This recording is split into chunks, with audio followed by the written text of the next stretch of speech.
नमस्कार, final cut देख रहे हैं आप सब। मैं हूं आपके साथ साहिल केरनी।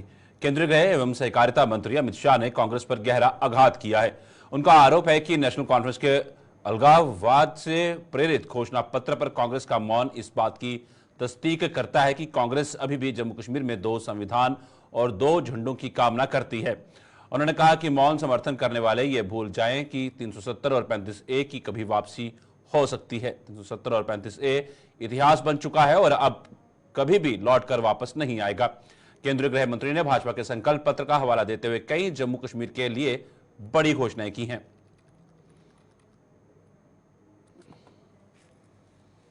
एनसी का घोषणा पत्र पढ़ता था, मुझे तो आश्चर्य हो रहा है। कोई पॉलिटिकल पार्टी इस प्रकार का घोषणा पत्र जारी करती है और कांग्रेस जैसी राष्ट्रीय दल इसका मौन समर्थन करती। मैं राहुल गांधी जी को पूछना चाहता हूं कि आप देश की जनता के सामने और जम्मू कश्मीर की जनता के सामने स्पष्ट करें, आपका मौन धारण करने से कुछ नहीं होता। क्या नेशनल कॉन्फ्रेंस के एजेंडा के साथ कांग्रेस पार्टी सहमत है या नहीं है? आप हाँ या ना में जवाब दीजिए। मुझे मालूम है वो नहीं देंगे। मैं बता देता हूं, वो पूर्णतया सहमत है। क्या एजेंडा है? पत्थरबाजी की घटना करने वालों को हम छोड़ देंगे।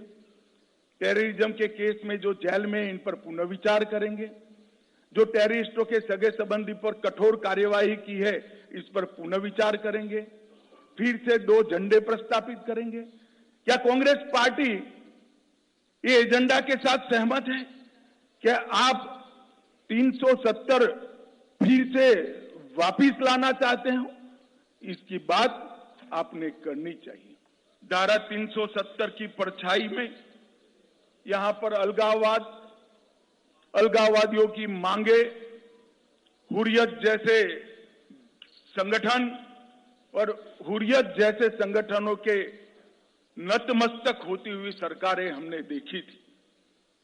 ये 10 साल के अंदर आज धारा 370 और 35A पास्ट बन गया है। वो हमारे संविधान का हिस्सा नहीं है। इसका पूरे भारत और जम्मू कश्मीर की जनता को आनंद है। यहां जो शांति, विकास और सामाजिक न्याय जमीन पर उतरने का काम हुआ है, इसका मूल कारण नरेंद्र मोदी जी का एक ऐतिहासिक फैसला 5 अगस्त 2019 को धारा 370 को समाप्त करने का है। बड़ी दुख की बात है, विगत दिनों में एनसी का एजेंडा मैंने पढ़ा है और एनसी के एजेंडे को कांग्रेस का मौन समर्थन भी मैंने देखा है। मगर मैं आज आप सभी पत्रकार भाइयों के माध्यम से पूरे देश को स्पष्ट कर देना चाहता हूं, धारा 370 इतिहास बन चुकी है। वो कभी लौटकर नहीं आने सकती, हम आने भी नहीं। हमने तय किया है कि महिलाओं के उत्कर्ष के लिए कई सारे निर्णय करेंगे। हम मां सम्मान योजना के तहत सबसे वरिष्ठ माता को, घर में एक वरिष्ठ महिला को, बहन को प्रतिवर्ष 18,000 रुपये की सहायता उनके जीवन यापन के लिए देंगे। महिला स्वयं सहायता समूहों के लिए अब तक के बैंक ऋण को हम सहायता देकर माफ करने की योजना करेंगे। हमने एक नई ल्यूक्रेटिव औद्योगिक नीति लाने के कारण जितना इन्वेस्टमेंट 70 साल में हुआ था, इससे 3 गुना इसमें इन्वेस्टमेंट अब तक कश्मीर में हो चुका है, जम्मू कश्मीर में हो चुका है। हम इसको आगे बढ़ाएंगे और जम्मू कश्मीर की 7,000 औद्योगिक नीति आने की पहले की जो मौजूदा इकाइयां हैं, उनके लिए, उनकी समस्याओं के समाधान के लिए एक आकर्षक पैकेज लाकर बंद पड़ी सारी इकाइयां फिर से उत्पादन करती हो, इस प्रकार का हम एक पैकेज लेकर आएंगे। समस्या बिजली और पानी के बकाया बिलों के लिए एक समस्या समाधान योजना लेकर बकाया बिलों पर हम बड़ी राहत देने का काम करेंगे। हर घर नल से जल में 100% सैचुरेशन करेंगे। प्रधानमंत्री सूर्यघर मुफ्त बिजली योजना में केंद्र की राशि में पर हाउस, पर घर 10,000 रुपए की सब्सिडी राज्य की ओर से जोड़ी जाएगी। वृद्धावस्था, विधवा और विकलांगता का जो पेंशन है उसको हम 1,000 से बढ़ाकर 3,000 करेंगे। सरकारी मेडिकल कॉलेज ढेर सारे बनाए, सीटें बढ़ाई है, मगर अब हम चाहते हैं कि बाहर के बच्चे भी यहां पढ़ने आए, तो अतिरिक्त 1,000 नई सीटों की बढ़ोतरी सिर्फ आने वाले 3 साल के अंदर भारतीय जनता पार्टी की सरकार करेगी। एडहोक संविदा दैनिक वेतनभोगी का समस्याओं का समाधान मैं हमारे साथियों का ढेर सारा प्रतिनिधिमंडल झेल चुका हूं। ये बेचारे कुछ बोलते नहीं है, मगर मैं कहता हूं इसका निश्चित समाधान लाकर सबका जीवन के अंदर एक नया उजाला लाने का हम काम करेंगे। नेशनल कॉन्फ्रेंस के उपाध्यक्ष और गांधरबल व बडगाम से पार्टी के उम्मीदवार उमर अब्दुल्ला ने दिल्ली पर उनके खिलाफ साजिश रचने का आरोप लगाया है। उमर अब्दुल्ला ने दावा किया है कि उन्हें विधानसभा चुनावों में हराने के लिए दिल्ली से कोई कसर नहीं छोड़ी जा रही है। गांधरबल में आज चुनाव प्रचार रैली को संबोधित करते हुए उमर अब्दुल्ला ने कहा कि वे जब भी चुनावी मैदान में उतरते हैं उनके खिलाफ जेल में बंद उम्मीदवार को खड़ा कर दिया जाता है। ये साजिश उनकी आवाज को दबाने के लिए रची जा रही है।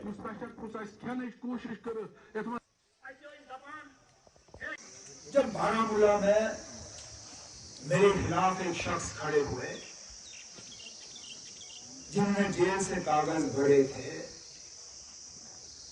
जिन्होंने जेल से अपनी आवाज रिकॉर्ड कराई और लोगों तक पहुंचाई, जिन्होंने जज्बात की बुनियाद पे वोट मांगे और मुझे इलेक्शन में हराया, मैंने इसको ज्यादा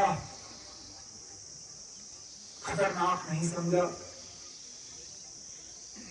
मैंने ये सोचा कि जिस शख्स ने पहले भी इलेक्शन लड़ा है, इस बार भी उसने अपनी किस्मत आजमाई और जीत गया, लेकिन उससे अलावा मैंने नहीं सोचा। मैंने उसको साजिश के तौर पर नहीं देखा, मैंने कोई दिल्ली के एजेंडा के तौर पर नहीं देखा।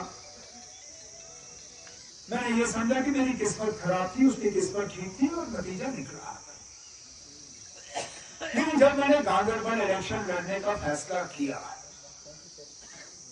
और फिर खबरें आनी शुरू हुई कि जेल से एक और बाशिंदा अब मेरे खिलाफ, लेकिन इस बार जब गांधरबल को उनको लोकल जेल में कोई नहीं मिला, मेरे खिलाफ इलेक्शन में उतारने के लिए जैन पुरुष शोपियां से लाया। लेकिन चलो, मुझे तब भी थोड़ा सा शक था कि शायद ये खुद ही हो रहा है, लेकिन मैंने अपने 2-3 साथियों से मशवरा किया।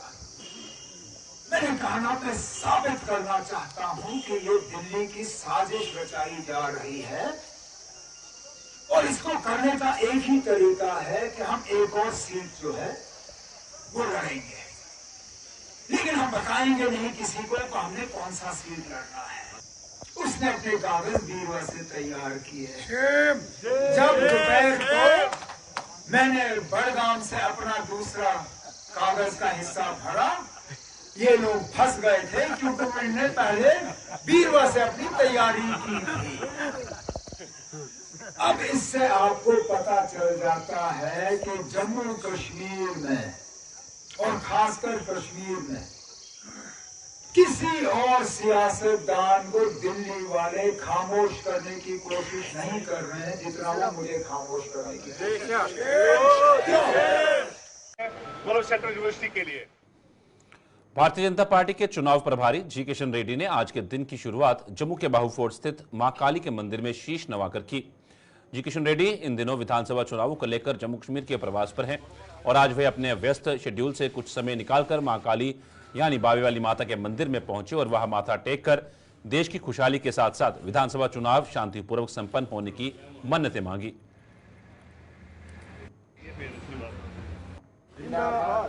जम्मू को बहुत सालों से आते रहता हूँ, मगर माता जी का दर्शन पहली बार आज संपन्न हुआ है। मेरे को पूरा विश्वास है माता जी के आशीर्वाद से जम्मू कश्मीर विकास के रास्ते पर जाएंगे, शांति अमन शांति रखेंगे और आपस में भाईचारा से जो देश जैसा विकास हो रहे, आने वाले दिन में जम्मू कश्मीर भी विकास हो, माता जी से यही प्रार्थना किया हूँ। और नरेंद्र मोदी जी को आशीर्वाद देना चाहिए। नरेंद्र मोदी जी के नेतृत्व में देश भी आगे बढ़ना चाहिए। देश में अच्छे बरसात हर जगह हो ठीक तरीके से, और फसल निकले और लोग शांति रहे, शांति में सुख से आगे बढ़े। कोई नेचुरल कैलामिटीज देश के सामने नहीं आना चाहिए। देश को एक माता जी के आशीर्वाद से हम पूरा एक भारत, एक दुनिया के विश्व गुरु स्थान पर देश जाना चाहिए। इसके लिए माता जी का आशीर्वाद मांगा हूँ। इस आने वाला चुनाव भी शांति से पूर्ण होना चाहिए, संपूर्ण होना चाहिए, सफल होना चाहिए। माता जी से यही प्रार्थना किया हूँ। इलेक्शन मैनिफेस्टो के बाद कल हमारा कार्यकर्ताओं का सम्मेलन होगा। इसके लिए मैं माता जी का आशीर्वाद लेके आगे जो भी हम इस चुनाव में काम करेंगे, माता जी का आशीर्वाद से जरूर हम इस जो लक्ष्य था, लक्ष्य प्राप्त करेंगे। विधानसभा चुनावों के मद्देनजर जारी स्वीप अभियान की गतिविधियां जोर पकड़ने लगी हैं। जम्मू में आज लोगों को जागरूक करने के मकसद से एक वैन की रवानगी की गई। इस वैन में मौजूद स्टाफ विभिन्न इलाकों का दौरा कर लोगों को उनके वोट की अहमियत के प्रति जागरूक करने के साथ साथ उनसे हर हाल में वोट डालने का आह्वान करेगा। इस वैन की शुरुआत जिला चुनाव अधिकारी जम्मू सचिन कुमार ने करवाई। को जागरूक करने के लिए ये वैन जो है ये संदेश लेकर जाएगी, और आपके माध्यम से मैं सभी से अपील करता हूँ as a district election officer, जिला निर्वाचन अधिकारी जम्मू के तौर पर, कि जितने भी हमारे मतदाता हैं जो 18 साल के ऊपर हैं, जिनका नाम इलेक्टोरल रोल में है, वो 1 अक्टूबर को यानी जिस दिन चुनाव होगा जम्मू जिले में, उस दिन अपने मत का प्रयोग करें, वोट डालने जरूर जाएं, और खुद तो जाएं ही, अपने आसपास के लोगों को भी ले जाएं जो भी एलिजिबल वोटर है। सर थोड़ा